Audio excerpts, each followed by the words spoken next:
الرحمن الرحیم۔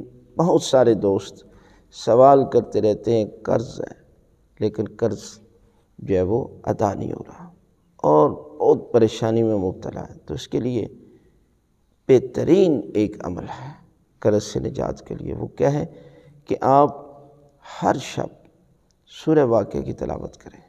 سورہ واقعہ وہ سورہ ہے کہ جو رزق کی فراوانی اور قرض کی ادائیگی کے لیے بہترین نسخہ ہے، لہذا آپ ہر شب نماز عشاء کے بعد سورہ واقعہ کی تلاوت کریں، اور اگر ایک دن نہیں کر سکتے تو دوسرے دن 2 دفعہ کر لیں، اور یہ مسلسل اپنی زندگی کا معمول بنا لیں کہ ساری زندگی میں نے نماز عشاء کے بعد جو ہے وہ سورہ واقعہ کی تلاوت کرنی ہے، اور اس کے بعد ان پاک ہستیوں کا واسطہ دے کر دعا مانگے گی تو خداوند عالم آپ کے تمام قرض کو ادا کر دے گا۔ یہ ہے انسان کا عقیدہ۔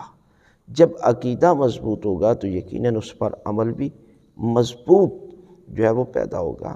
لہذا آپ چاہیے کہ آپ ہر شب سورہ واقعہ کی تلاوت ضرور کریں۔